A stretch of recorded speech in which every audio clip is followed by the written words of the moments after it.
إن الحمد لله نحمده ونستعينه ونستغفره ونعوذ بالله من شرور أنفسنا ومن سيئات أعمالنا من يهده الله فلا مضل له ومن يضلله فلا هادي له وأشهد أن لا إله إلا الله وحده لا شريك له وأشهد أن محمدًا عبده ورسوله أرسله بالهدى ودين الحق ليظهره على الدين كله ولو كره المشركون.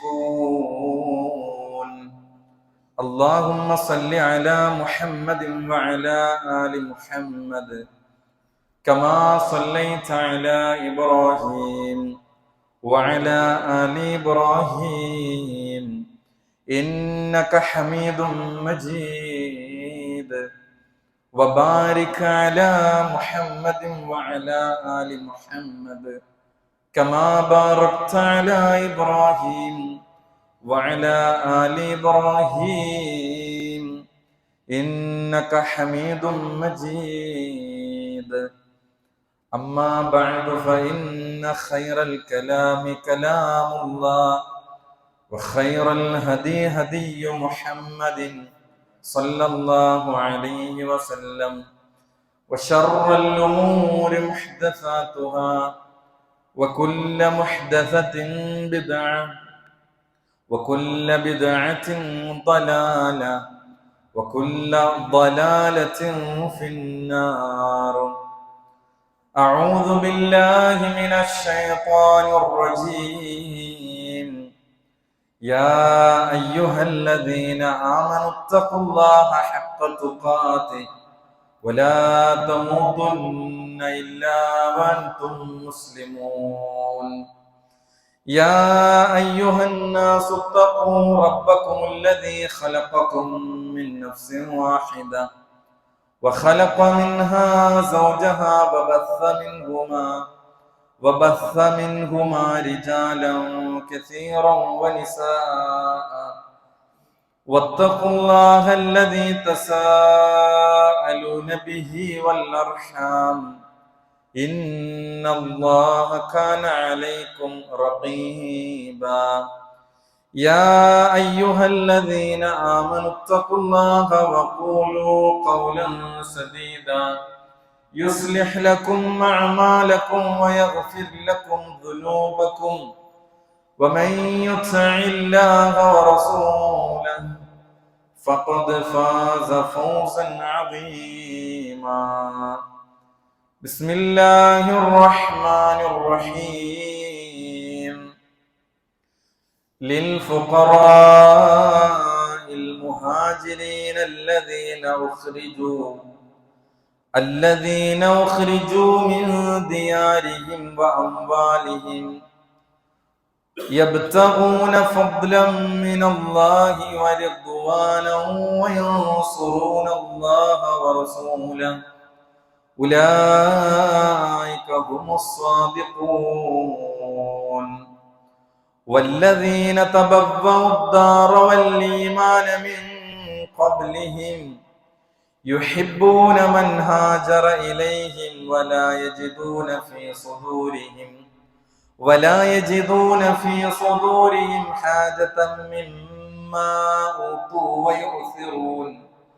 ويؤثرون على أنفسهم ولو كان بهم خصاصة ومن يوق شح نفسه فأولئك هم المفلحون. رب اشرح لي صدري ويسر لي أمري واحلل عقدة من لساني يفقهوا قولي. അല്ലാഹു സുബ്ഹാനഹു വ തആലയുടെ വിധിവിലക്കുകൾ, നിയമ നിർദ്ദേശങ്ങൾ ജീവിതത്തിൻ്റെ എല്ലാ രംഗത്തും പ്രത്യേകിച്ച് നമ്മുടെ ഓരോരുത്തരുടെയും സ്വകാര്യ ജീവിതങ്ങളിൽ കാത്തു സൂക്ഷിക്കണേ എന്ന് എന്നോടെന്ന പോലെ ഓരോരുത്തരെയും വസിയത്ത് ചെയ്യുകയാണ്. പുതിയ ഒരു വർഷം ഹിജ്റ കലണ്ടർ പ്രകാരം 1448 വർഷത്തിലേക്ക് നമ്മൾ പ്രവേശിച്ചിരിക്കുകയാണ്. പലപ്പോഴും ഇസ്ലാമിലെ മാസങ്ങൾ, വർഷങ്ങൾ മാറുന്നത് നമ്മിൽ പലരും അറിയാതെ പോകുന്നു എന്നതാണ്. എന്നാൽ ഒരിക്കലും നമ്മൾ അങ്ങനെ ആയിക്കൂടാ. ഇസ്ലാമികമായ മാസങ്ങളും വർഷങ്ങളുമൊക്കെ കൃത്യമായൊരു അപ്ഡേഷൻ നമുക്ക് ഉണ്ടാവണം. പുതിയ ഒരു വർഷം നമ്മിലേക്ക് കടന്നു വരുമ്പോൾ ജീവിതത്തിൽ ഒരു വർഷം കൊഴിഞ്ഞു പോയിരിക്കുന്നു, മരണത്തിലേക്ക് ഒരു വർഷം കൂടി അടുത്തിരിക്കുന്നു. എൻ്റെ കഴിഞ്ഞ ഇന്നലകളിൽ ചെയ്തു പോയ പ്രവർത്തനങ്ങളെ വിലയിരുത്തി അതിലെ അബദ്ധങ്ങൾ തിരുത്തി കൂടുതൽ സജീവമായി മുന്നോട്ട് പോവാനാണ് ഇത്തരം പുനർവിചിന്തനങ്ങൾ മനുഷ്യന് സഹായകമാവുക. അതുകൊണ്ടാണ് മഹാനായ ഉമർ ബിൻ ഖത്താബ് റളിയല്ലാഹു അൻഹു പറഞ്ഞത്, ഹാസിബു ഖബ്ല അൻ തുഹാസിബു, നിങ്ങൾ വിചാരണ ചെയ്യപ്പെടുന്നതിന് മുമ്പ് നിങ്ങൾ സ്വയം വിചാരണ ചെയ്യുക. നിങ്ങളുടെ നന്മകൾ തൂക്കിക്കണക്കാക്കുന്നതിന് മുമ്പ് നിങ്ങൾ കർമ്മങ്ങൾ കൃത്യമായി വിലയിരുത്തുക എന്നാണ്. ഇവിടെ ഇസ്ലാമികമായ ഒരു കലണ്ടർ മാറുമ്പോൾ ഇതുമായി ബന്ധപ്പെട്ട് പഠിക്കേണ്ട ചില പാഠങ്ങൾ നമുക്കറിയാം. ഇസ്ലാമിലെ മാസവും വർഷവും ഒക്കെ അതിന് ചരിത്രപരമായ പ്രാധാന്യങ്ങൾ നമുക്ക് കാണാൻ സാധിക്കും. അതിൽ നമ്മൾ സാധാരണ ഒരു സൗരവർഷ കണക്ക് പ്രകാരം ഗ്രിഗോറിയൻ കലണ്ടറിന്റെ ചരിത്രം പരിശോധിക്കുമ്പോൾ അതിൽ മാസം തുടങ്ങിയതിനോ അവസാനിച്ചതിനോ പ്രത്യേകമായ കാരണങ്ങളൊന്നും പറയാനില്ല. അതിൽ തുടക്കം അതിന്റെ ചരിത്രത്തിൽ ഏപ്രിൽ ആയിരുന്നു ആദ്യം, പിന്നീട് അത് ജനുവരി മുതൽ തുടങ്ങി എന്നൊക്കെ ചരിത്രത്തിൽ നമുക്ക് പറയുന്നതായി കാണാം. എന്നാൽ ഇസ്ലാമികമായി മാസത്തിന്റെ തുടക്കവും ഒടുക്കമെല്ലാം കൃത്യമായ കാരണങ്ങളോട് കൂടിയാണ്. ഹസനുൽ ബസ്രി റഹിമഹുല്ല പറയുന്നത്, ഇന്നല്ലാഹ ഇഫ്തതഹ സനത ബിശഹ്രിൻ ഹറാം, നിശ്ചയമായും അള്ളാഹു വർഷങ്ങളെ പവിത്ര മാസം കൊണ്ടാണ് ആരംഭിച്ചിരിക്കുന്നത്, മുഹറം കൊണ്ടാണ് ആരംഭിച്ചത്. വഖതമഹ ബിശഹ്രിൻ ഹറാം, അതേപോലെ പവിത്രമായ വളരെ ഹുർമത്ത് നൽകപ്പെട്ട മാസം കൊണ്ട് തന്നെയാണ് അത് അവസാനിപ്പിക്കുകയും ചെയ്തിരിക്കുന്നത്. ദുൽഹിജ്ജയിലാണ് അവസാനിച്ചിരിക്കുന്നത്. അങ്ങനെ ആകാശഭൂമികളെ സൃഷ്ടിക്കുന്ന അന്നു മുതൽ അള്ളാഹു മാസങ്ങളെ കണക്കാക്കിയിരിക്കുന്നത് 12 മാസങ്ങളായിട്ടാണ് നിശ്ചയിച്ചത്. വിശുദ്ധ ഖുർആനിലെ 9-ാം അധ്യായം സൂറത്ത് തൗബയിലെ 36-ാമത്തെ ആയത്തിൽ ആ കാര്യം കൃത്യമായി സൂചിപ്പിക്കുന്നുണ്ട്.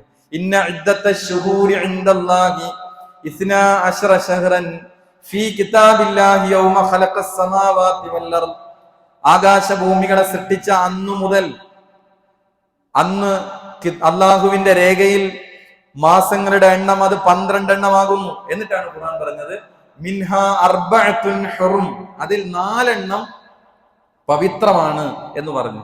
ആ 4-ൽ മുഹറം മാസം, ആ 4-ൽ ഒരു മാസമാണ്, പവിത്രമാക്കപ്പെട്ട മാസമാണ് മുഹറം എന്ന് പറയുന്നത്. എന്നാൽ നമ്മൾ മനസ്സിലാക്കേണ്ടത് ഇസ്ലാമികമായ ഈ ഒരു മുഹറം അവിടെ ആദ്യ മാസമായി വരുന്നതും ഒരു ഹിജ്റ കലണ്ടർ രൂപപ്പെട്ടതുമൊക്കെ ചരിത്രത്തിൽ എങ്ങനെയാണ് നമുക്കറിയാം. മക്കയിൽ നിന്ന് മദീനയിലേക്ക് പോയ ഹിജ്റയെ ആസ്പദമാക്കിയാണ് ഇസ്ലാമിക കലണ്ടർ നിർമ്മിച്ചിരിക്കുന്നത്. വളരെ കാലം മുമ്പ് തന്നെ മാസങ്ങൾ അനുസരിച്ച് കാര്യങ്ങൾ ചെയ്യാറുണ്ടായിരുന്നെങ്കിലും നബി സല്ലല്ലാഹു അലൈഹി വസല്ലമയുടെ കാലഘട്ടത്തിൽ ഒരു കലണ്ടർ സമ്പ്രദായം ഉണ്ടായിരുന്നില്ല. മഹാനായ ഉമർ ബിൻ ഖത്താബ് റളിയല്ലാഹു അൻഹുവിന്റെ കാലഘട്ടത്തിലാണ് അത്തരം ഒരു ആശയം രൂപപ്പെട്ടു വരുന്നത്. അമീറുൽ മുഅ്മിനീൻ ഉമർ ബിൻ ഖത്താബ് റളിയല്ലാഹുവിന്റെ കാലത്ത് ചർച്ചകൾ നടന്നു.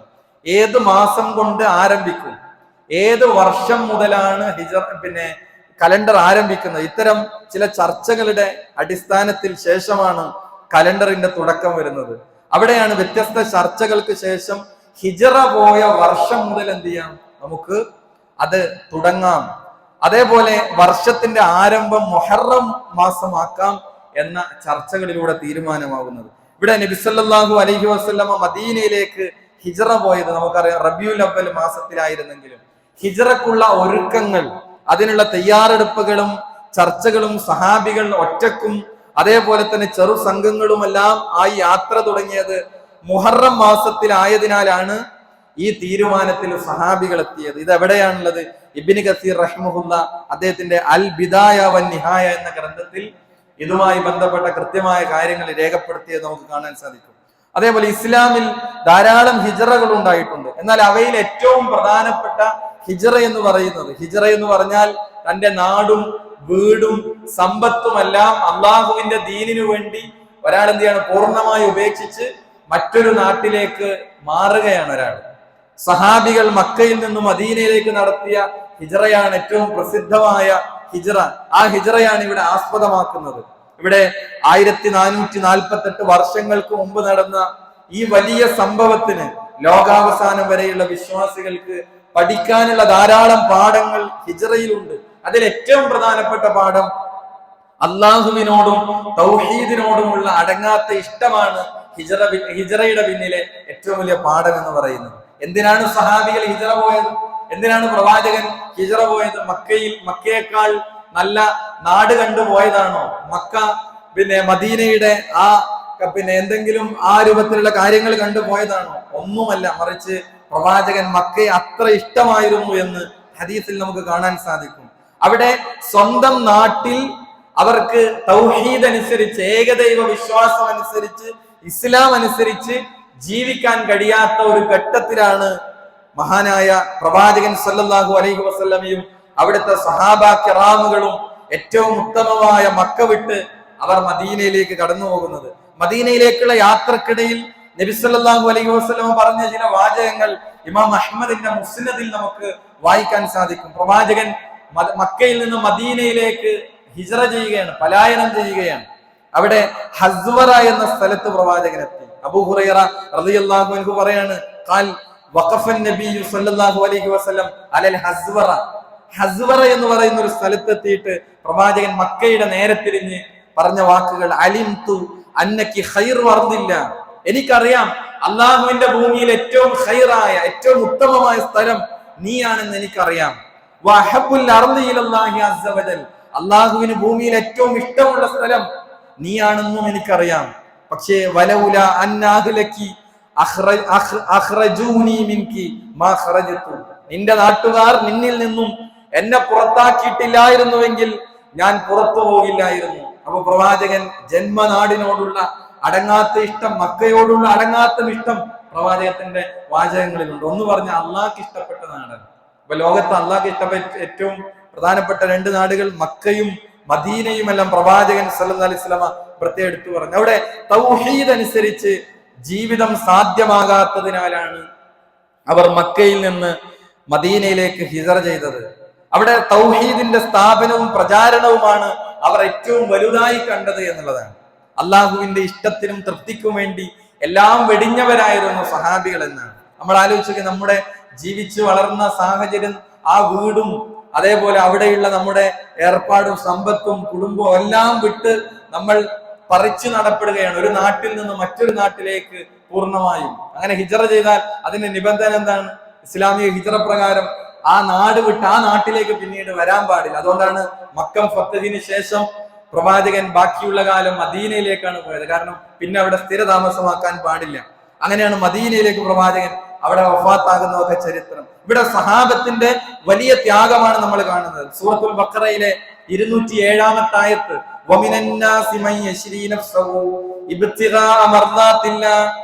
മനുഷ്യരിൽ ചില ആളുകളുണ്ട് അള്ളാന്റെ പൊരുത്തം തേടിക്കൊണ്ട് സ്വന്തം ജീവിതം തന്നെ അവർ വിൽക്കുകയാണ്. ഈ ആയത്ത് ചില പണ്ഡിതന്മാർ പറയുന്നത് സുഹൈബുർ റൂമിയുടെ വിഷയത്തിലാണ് ഈ ആയത്ത് ഇറങ്ങിയത് എന്ന് പറഞ്ഞ ചില പണ്ഡിതന്മാർ. ആരാണ് സുഹൈബുർ റൂമി? റോമയിൽ നിന്ന് മക്കയിലെത്തി ഇസ്ലാം സ്വീകരിച്ച വ്യക്തിയാണ്. റോമക്കാരനായതുകൊണ്ടാണ് റൂമി എന്ന് പറഞ്ഞത്. സുഹൈബുർ റൂമി അവിടെ വലിയ സമ്പന്നനായിരുന്നു. മക്കയിലെത്തി ഇസ്ലാം സ്വീകരിച്ച് അവിടെ മക്കയിൽ നിന്ന് ബിസിനസ് ചെയ്ത് വലിയ സമ്പന്നനായ വ്യക്തിയാണ്. അദ്ദേഹം മദീനയിലേക്ക് ഹിജ്റ ചെയ്യുന്ന ഒരു ചരിത്ര രംഗമുണ്ട്.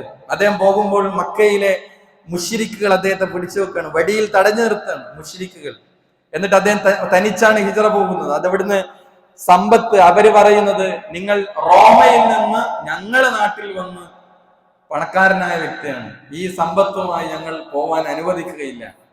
ഈ സമ്പത്ത് ഇവിടെ ഉപേക്ഷിച്ചിട്ടല്ലാതെ മദീനയിലേക്ക് പോകാൻ ഞങ്ങൾ അനുവദിക്കുകയില്ല. എന്ത് ചെയ്തു?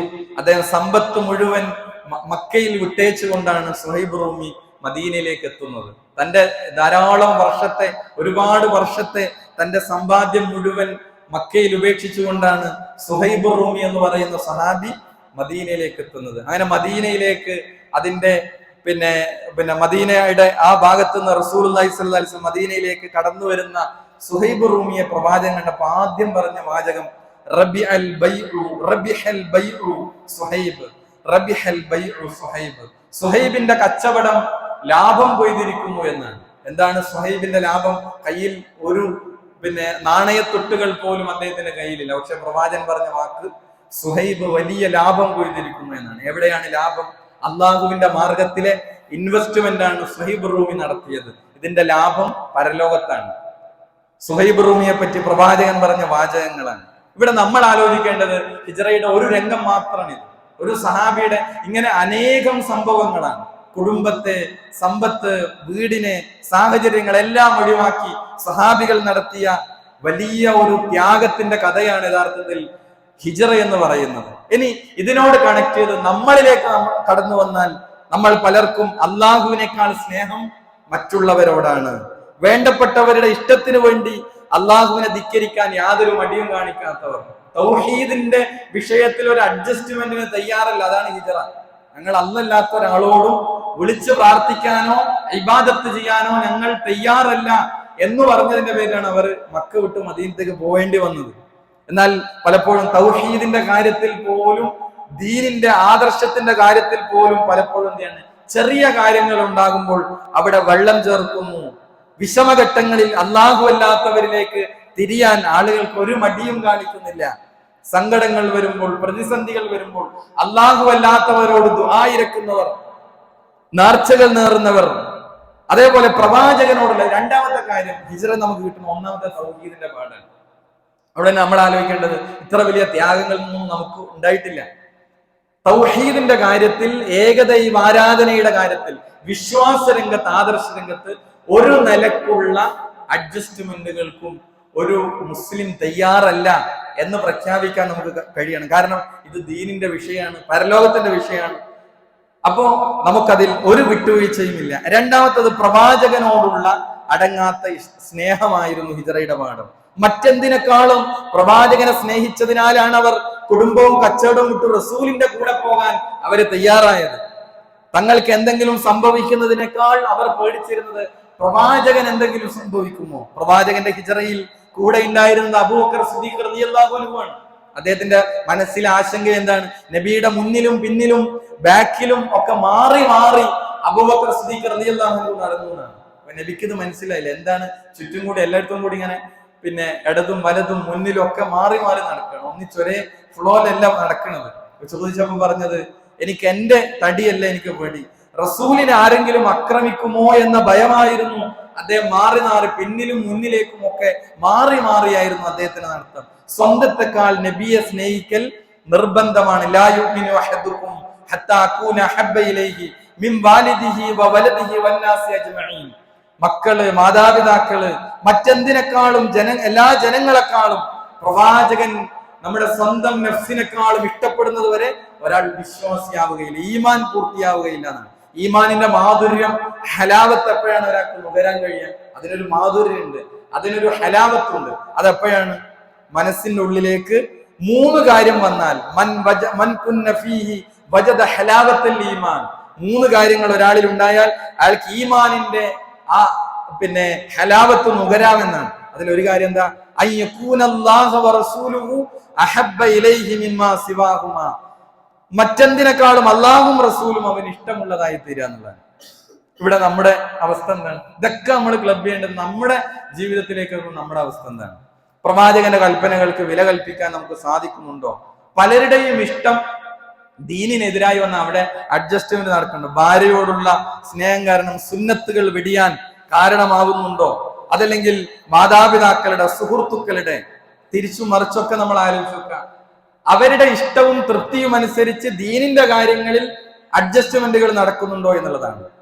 പ്രവാചക സ്നേഹം ഉണ്ട് എന്ന് പറയലല്ല, പ്രവാചകനെ പൂർണ്ണമായും അവർ ജീവിതം കൊണ്ട് ഏറ്റെടുത്തവരായിരുന്നു സ്വഹാബികൾ. അത് നമുക്ക് കഴിയുന്നുണ്ടോ എന്നതാണ് രണ്ടാമത്തെ പാഠം. അതേപോലെ ഇസ്ലാമിലെ സാഹോദര്യമാണ്, വിശ്വാസികൾ തമ്മിലുള്ള സാഹോദര്യ ബന്ധത്തിന്റെ ഏറ്റവും ഉദാത്തമായ ഉദാഹരണമാണ്. ഇതിനേക്കാളും വലിയ ഒരു ചരിത്രം ലോക ചരിത്രത്തിൽ നമുക്ക് കാണാൻ കഴിയില്ല. അത്ര വലിയ ത്യാഗത്തിന്റെ സംഭവമാണ്. അതായത് അഭയാർത്ഥികളായി ഒരു നാട്ടിൽ നിന്ന് വന്ന ഒരു പറ്റം ആളുകളെ എല്ലാം കൊടുത്ത് സ്വീകരിക്കാൻ ആർക്ക് പറ്റും? നമ്മുടെ നാട്ടിലേക്ക് കുറെ ആളുകൾ ഒന്നിച്ചു വരിക. അവരാര് അക്കമഡേറ്റ് ചെയ്യും? അവർക്ക് ആര് പിന്നെ പിന്നെ പണം കൊടുക്കും, അവർക്കാര് ഭക്ഷണം കൊടുക്കും, അവർക്കാർക്ക് താമസ സൗകര്യം കൊടുക്കും. ഒരു വലിയ പ്രശ്നമാണ്. പക്ഷെ പ്രവാചകന്റെ അനുയായികളായി ഒരു നോക്ക് പോലും ജീവിതത്തിൽ കാണാത്ത മക്കത്തുനിന്ന് മദീനത്തേക്ക് വന്നവരെയാണ് നമ്മൾ മുഹാജിർ എന്ന് പറയുന്നത്, ഹിജറ ചെയ്തു വന്നവർ. അവിടെ ആദ്യമേ വിശ്വാസം സ്വീകരിച്ച് മുസ്ലിങ്ങളായവരാണ് ആര്? അൻസ്വാരികൾ എന്ന് പറയുന്നത്. ഈ അൻസ്വാരികളുടെ വലിയ മാതൃക നമ്മൾ അവിടെ കാണുന്നു. അൻസ്വാരികൾ എല്ലാം കൊടുത്തു സ്വീകരിച്ചു എന്നാണ്. എല്ലാം കൊടുത്തു എന്ന് പറഞ്ഞാല് തന്റെ സമ്പത്തിന്റെ പകുതി കൊടുത്തു മുഹാജിറിന്. ഒരാൾക്ക് ഒരാളെ സഹോദരനായി നിശ്ചയിച്ചു കൊടുത്തു. വീടിന്റെ പകുതി കൊടുത്തു താമസിക്കാൻ. അതേപോലെയുള്ള വലിയ എല്ലാം പകുത്തു നൽകാൻ അൻസ്വാറുകൾ തയ്യാറായി. അതാണ് സൂറത്തുൽ ഹശ്റിലെ 8-9 ആയത്ത്. ലിൽ ഫുഖറായിൽ മുഹാജിരീന അല്ലദീന ഉഖ്രിജൂ മിൻ ദിയാരിഹിം വഅംവാലിഹിം യബ്തഗൂന ഫദ്ലൻ മിനല്ലാഹി വറിദ്വാന വയൻസുറൂനല്ലാഹ വറസൂലഹു ഉലൈക ഹുമുസ് സ്വാദിഖൂൻ. അതായത് സ്വന്തം വീടുകളിൽ നിന്നും സ്വത്തുക്കളിൽ നിന്നും കുടിയൊഴിക്കപ്പെട്ട മുഹാജിറുകളായ ഫുഖറാക്കൾ, അവർ അള്ളാഹുവിൽ നിന്നുള്ള അനുഗ്രഹവും പ്രീതിയും തേടി അള്ളാഹുവെയും അവന്റെ റസൂലിനെയും സഹായിക്കുകയും ചെയ്യുന്നു. അവർ തന്നെയാകുന്നു സത്യവാന്മാർ. ഇനിയോ വല്ലദീന തബവ്വഉ ദാറ വൽ ഈമാന മിൻ ഖബ്ലിഹിം, മുഹാജിറുകളുടെ വരവിന് മുമ്പായി വാസസ്ഥലവും അതേപോലെ തന്നെ വിശ്വാസവും സ്വീകരിച്ച അൻസ്വാരികൾ അവർ ചെയ്ത കാര്യം എന്താ? വലാ യജിദൂന ഫീ സുദൂരിഹിം ഹാജതൻ മിമ്മാ ഊതു വയുസിറൂന അലാ അൻഫുസിഹിം വലൗ കാന ബിഹിം ഖസാസ. അവർക്ക് നൽകപ്പെട്ട ധനം സംബന്ധിച്ച് തങ്ങളുടെ മനസ്സുകളിൽ ഒരാവശ്യവും അവർ കണ്ടെത്തുന്നില്ല. അതായത് അൻസ്വാരികൾക്ക് മുഹാജിറുകളെ ട്രീറ്റ് ചെയ്യുന്നതിൽ, സ്വീകരിക്കുന്നതിൽ മനസ്സിൽ ഒരു പ്രയാസവും അവർ പ്രവാചകന് വേണ്ടി സമ്മതിച്ചു കൊടുത്തതല്ല. പൂർണ്ണമായും മനസ്സാന്നിധ്യത്തിൽ അവർ എല്ലാം ഉൾക്കൊള്ളാൻ അവർ തയ്യാറായെന്നാണ്. അവർക്ക് സ്വന്തം നഫ്സിനേക്കാൾ തങ്ങളിലേക്ക് ഒരു നോക്ക് പോലും കാണാത്ത മുഹാജിറിന് എല്ലാം കൊടുക്കാൻ അവർ തയ്യാറായെന്നാണ്. എന്നിട്ട് അള്ളാഹ് പറഞ്ഞത് വമൻ യൂഖ ശുഹ നഫ്സിഹി, ആരാണോ പിശുക്കിൽ നിന്ന് തന്റെ നഫ്സിനെ കാത്തുരക്ഷിക്കുന്നത്, ഫൗലൈക ഹുമുൽ മുഫ്ലിഹൂൻ, അവരാണ് വിജയം പ്രാപിച്ചവർ. അവരായിരുന്നു അൻസ്വാരികൾ. അതുകൊണ്ട് തന്നെ ഇവിടെ മുഅ്മിനീങ്ങൾ തമ്മിലുള്ള ഒരു ബന്ധം, ഇവിടെ നമുക്ക് കിട്ടുന്ന പാഠം എന്താ? വിശ്വാസികൾ തമ്മിൽ ഒരു പ്രത്യേകമായ സാഹോദര്യം, മുഹാജിറുകളും അൻസ്വാറുകളും തമ്മിൽ ഉണ്ടായിരുന്ന ഒരു സാഹോദര്യമുണ്ട്. അൽ മുഅ്മിനു ലിൽ മുഅ്മിൻ കൽ ബുനിയാൻ, വിശ്വാസികൾ തമ്മിൽ പരസ്പരം ഒരു കെട്ടിടം പോലെയാണ് എന്നാണ്. കെട്ടിടത്തിന്റെ പ്രത്യേകത എന്താ? യശുദ്ദു ബഅ്ലുഹു ബഅ്ല, അതിന്റെ ഒരു ഭാഗം മറ്റൊന്നിനെ ശക്തിപ്പെടുത്തും. ഒരു കല്ല് മറ്റൊരു കല്ലിനെ ശക്തിപ്പെടുത്തുന്നത് പോലെ വിശ്വാസികൾ അതാണ്. വശബ്ബക ബൈന അസാബിഇഹി, പ്രവാചകന് വിരലുകൾ പരസ്പരം ചേർത്ത് കാണിച്ചുകൊണ്ടാണ് പറയുന്നത്. എന്നാൽ വിശ്വാസികളുടെ കാര്യത്തിൽ പൂർണ്ണ താല്പര്യം കാണിക്കാൻ നമുക്ക് കഴിയുന്നുണ്ടോ? പരസ്പരമുള്ള നമ്മുടെ സാഹോദര്യത്തിൽ ഏതവസരത്തിലും പ്രയാസം നേരിടുന്നവർക്ക് താങ്ങായി മാറാൻ നമുക്ക് കഴിയുന്നുണ്ടോ? ലോകത്തിന്റെ വിവിധ ഭാഗങ്ങളിൽ പ്രയാസം നേരിടുന്നവർ, അവരും നമ്മുടെ വിശ്വാസികളാണ്. അവർക്ക് വേണ്ടി പ്രാർത്ഥിക്കൽ നമ്മുടെ ബാധ്യതയാണ്. ഇതൊക്കെയാണ് സാഹോദര്യം എന്ന് പറയുന്നത്. മറ്റൊന്ന് ത്യാഗസന്നദ്ധതയാണ്. നമ്മൾ ശരിക്കും മനസ്സിലാക്കേണ്ട കാര്യമാണ്. സ്വഹാബികൾ നടത്തിയ നമുക്കറിയാം, മക്കത്തുനിന്ന് മദീനത്തേക്ക് പോയവർക്കറിയാം എത്ര കിലോമീറ്ററാണ്. 450 കിലോമീറ്റർ മക്കയിൽ നിന്ന് മദീനയിലേക്ക് നമ്മൾ വാഹനത്തിൽ പോകുമ്പോൾ എത്ര മണിക്കൂറാണ് എടുക്കുന്നത്. പക്ഷെ അത് നടന്നിട്ടും മറ്റു പല വിധേനയുമാണ്, കഷ്ടപ്പാടുകൾ സഹിച്ചാണ് മദീനയിലേക്ക് അവരെത്തുന്നത്. അതും സുരക്ഷിതമല്ലാത്ത ഈ ശത്രുക്കളുടെ ഇടയിലൂടെയാണ് അവരുടെ പോക്ക്. അപ്പൊ ഇവിടെ പലതും ദീനിനു വേണ്ടി ത്യജിക്കാൻ അവർ തയ്യാറായി. നമ്മൾ പലപ്പോഴും ഒരു ദീനി ദാവാരംഗത്ത്, അതല്ലെങ്കിൽ ഒന്ന് പള്ളിയിലേക്ക് സുബഹി ജമാഅത്തിന് വരാൻ, അവിടെ പോലും കാരണങ്ങൾ പറഞ്ഞ് ഒഴിയാനാണ് നമ്മൾ ശ്രമിക്കാറുള്ളത്. പക്ഷെ ഇതെല്ലാം സാഹചര്യം ഉണ്ടായിട്ടും അവരെന്ത് ചെയ്തു? ഈ ദീനിനാണ് അവർ പ്രാമുഖ്യം കൊടുത്തത്. അവർ ആരും അവരെ വിളിച്ച് ഉന്തി പറഞ്ഞയച്ചതല്ല, അവർ സ്വമേധയാ സന്നദ്ധരായതാണ്. അപ്പോഴാണ് അതിൻ്റെ ഒരു ഹലാവത്ത് കിട്ടുന്നത്. അല്ല, ഒരാൾ നിർബന്ധിച്ച് ചെയ്യുമ്പോൾ അതിനൊരു ഹലാവത്ത് കിട്ടൂല. കാരണങ്ങൾ പറഞ്ഞ് ഒഴിയാനല്ല അവർ ശ്രമിച്ചത്, പ്രതിസന്ധിയുടെ സാഹചര്യത്തിലും ദീനിന്റെ കാര്യങ്ങൾക്ക് പ്രാമുഖ്യം കൊടുത്തു എന്നാണ്. അബ്ദുല്ല ദുൽ ബിജാദൈൻ എന്ന് പറയുന്ന ഒരു സഹാബി ഉണ്ടായിരുന്നു. അദ്ദേഹം ഹിജറ പോകുമ്പോൾ കുടുംബം തടഞ്ഞു, സമ്പത്ത് മുഴുവൻ ഒഴിവാക്കി, ഉടുത്ത വസ്ത്രം പോലും തടഞ്ഞു വെച്ചു എന്നാണ്. അവസാനം അദ്ദേഹം ചെയ്ത ഒരു പുതപ്പ് കീറിയിട്ട് അത് രണ്ടായി മാറ്റിയിട്ട് ഒന്ന് ഉടുത്തു, മറ്റൊന്ന് പൊതിച്ചു. എന്നിട്ടാണ് മദീനയിലേക്ക് നടന്നു വന്നത്. അങ്ങനെ നബി ഇട്ട പേരാണ് ദുൽ ബിജാദൈൻ. ബിജാദ് എന്ന് പറഞ്ഞ പുതപ്പാണ്, 2 പുതപ്പിന്റെ ഉടമ ദുൽ ബിജാദൈൻ എന്ന് നബി വിളിച്ചാണ്. അങ്ങനെ ചരിത്രത്തിൽ അദ്ദേഹം അറിയപ്പെട്ടത് അബ്ദുല്ല ദുൽ ബിജാദൈൻ എന്ന് ചരിത്രത്തിൽ അറിയപ്പെട്ടത്.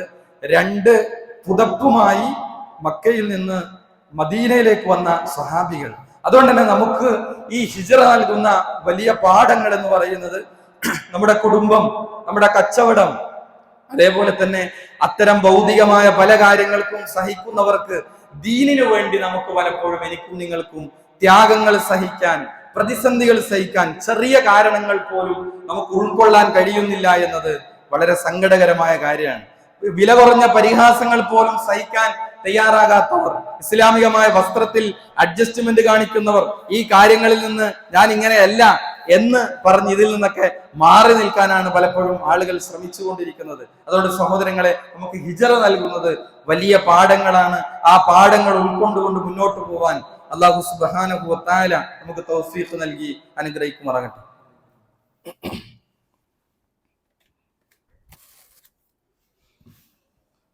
അൽഹംദുലില്ലാഹ് വസ്സലാത്തു വസ്സലാമു അലാ റസൂലില്ലാഹ് വഅലാ ആലിഹി വസഹ്ബിഹി അജ്മഈൻ. അമ്മാ ബഅദ്.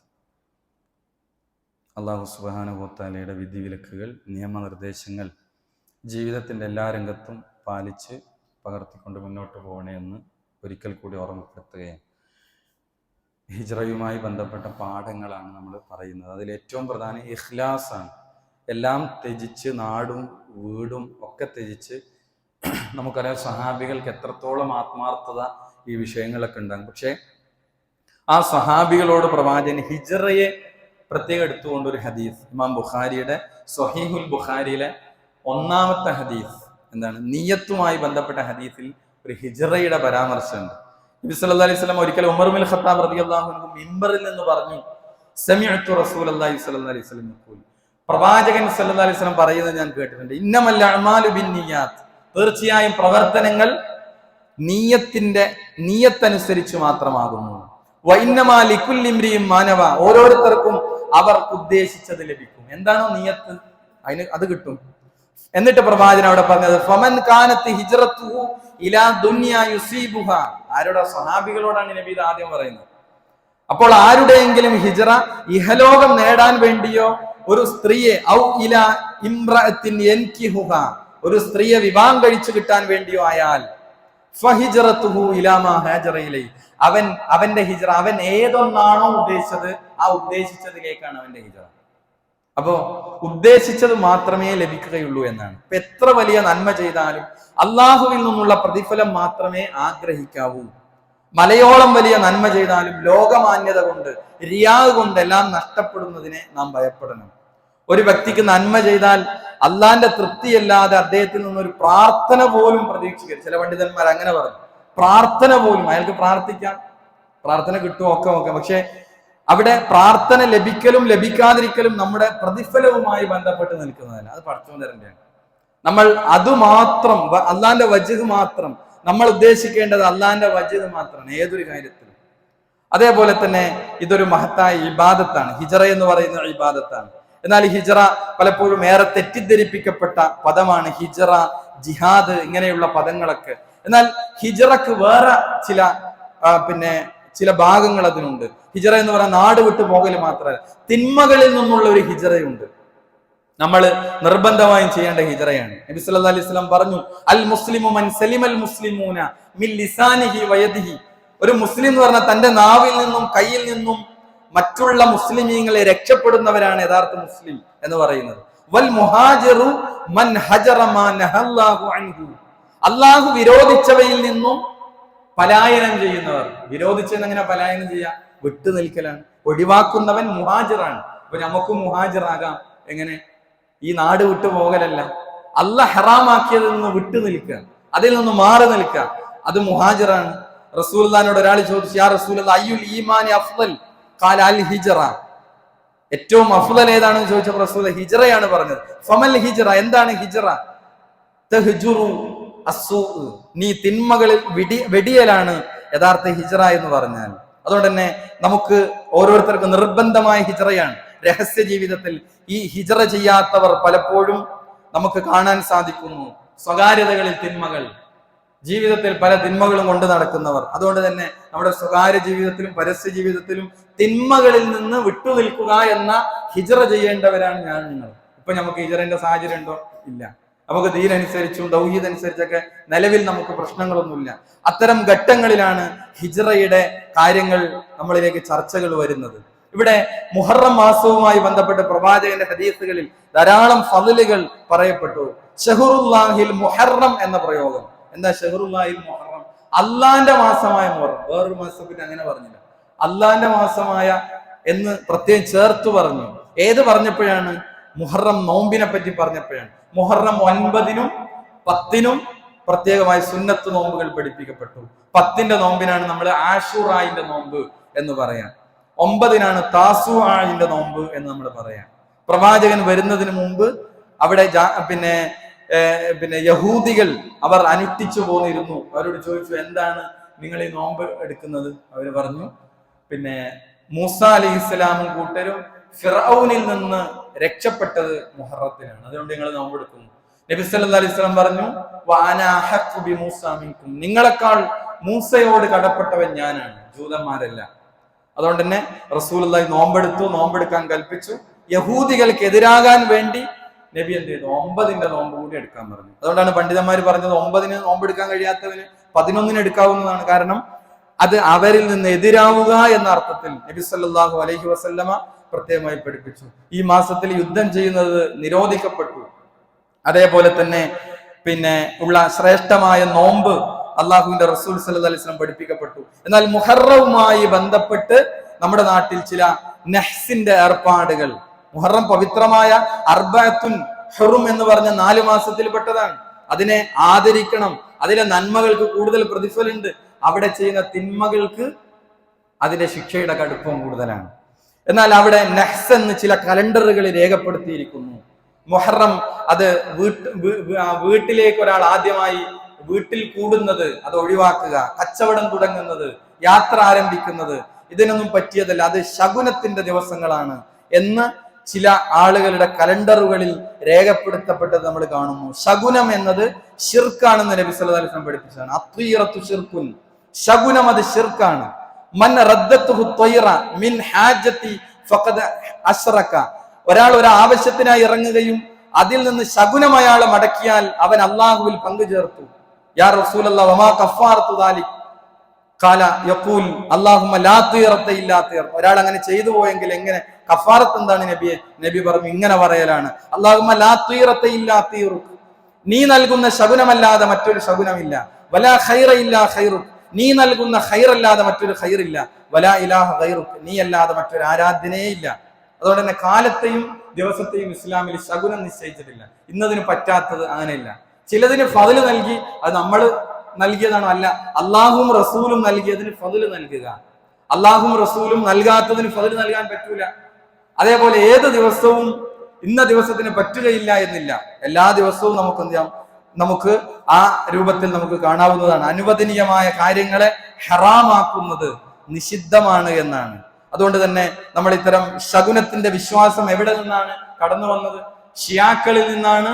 നമ്മുടെ നാട്ടിൽ പലർക്കും ഈ പല ആശയങ്ങളും കടമെടുത്തതുപോലെ ഈ നിലക്കുള്ള നഹ്സിന്റെ ആശയങ്ങൾ കലണ്ടറുകളിൽ വന്നത് മുഹറവുമായി ബന്ധപ്പെട്ട്, ഹുസൈൻ റളിയല്ലാഹു അൻഹുവിന്റെ കർബലയിലെ കൊലപാതകവുമായി ബന്ധപ്പെട്ട് ഇന്നും ഷിയാ മെജോറിറ്റിയുള്ള നാടുകളിൽ ശരീരങ്ങൾ പരിക്കേൽപ്പിച്ചവർ യാ ഹുസൈൻ യാ അലി എന്ന് നമ്മുടെ രാജ്യത്ത് പോലും, ബോംബെ പോലെയുള്ള ചില നാടുകളിൽ, ഷിയാ മെജോറിറ്റിയുള്ള രാജ്യങ്ങളിൽ ഈ നിലക്ക് ആണുങ്ങളും പെണ്ണുങ്ങളും ഒക്കെ ഹുസൈൻ റളിയല്ലാഹു അൻഹുവിന്റെ കൊലപാതകവുമായി ബന്ധപ്പെട്ട് അവർ നടത്തുന്ന ചില വളരെ തെറ്റായ ചില ഏർപ്പാടുകൾ, അതാണ് മുസ്ലിം ഉമ്മത്തിലേക്കും അരിച്ചു കയറി വന്നത് നമ്മൾ കാണുന്നത്. അതുകൊണ്ട് തന്നെ നഹ്സ് വിശ്വാസം ഇസ്ലാമിൽ ഇല്ലാത്തതാണ്. അതുകൊണ്ട് തന്നെ പവിത്രമായി മാസത്തെ പവിത്രമായി കാണുകയും നന്മകൾ വർദ്ധിപ്പിക്കുകയും അതേപോലെ നമുക്ക് തിന്മകളിൽ നിന്ന് വിട്ടു നിൽക്കാൻ നമുക്ക് സാധിക്കണം. അല്ലാഹു സുബ്ഹാനഹു വ തആല അനുഗ്രഹിക്കുമാറാകട്ടെ. 21-ാം തീയതി ഞായറാഴ്ച മറ്റന്നാൾ നമ്മുടെ പെൺകുട്ടികൾക്ക്, വിദ്യാർത്ഥിനികൾക്ക് പ്രത്യേകമായി എലാങ്കോട് ഓർഫനേജിൽ വെച്ച് ഒരു വൈജ്ഞാനികമായ പ്രോഗ്രാം സംഘടിപ്പിക്കപ്പെടുകയാണ്. അതിൽ നമ്മുടെ പെൺകുട്ടികളെ അയക്കാൻ പ്രത്യേകമായി ശ്രദ്ധിക്കുക. നമ്മിൽ നിന്ന് വന്നുപോയ ചെറുതും വലുതുമായ അറിഞ്ഞും അറിയാതെയും സംഭവിച്ച എല്ലാ തെറ്റുകുറ്റങ്ങളും അള്ളാഹു നമുക്ക് വിട്ടുപുറത്ത് മാപ്പാക്കി തരുമാറാകട്ടെ. നമ്മിൽ നിന്ന് രോഗം കൊണ്ട് കഷ്ടപ്പെടുന്ന, പ്രാർത്ഥിക്കാൻ വസിയത്ത് ചെയ്ത പലരുമുണ്ട്. അള്ളാഹു ഇനി അവർക്കെല്ലാം ഷിഫ നൽകി അനുഗ്രഹിക്കണമേ.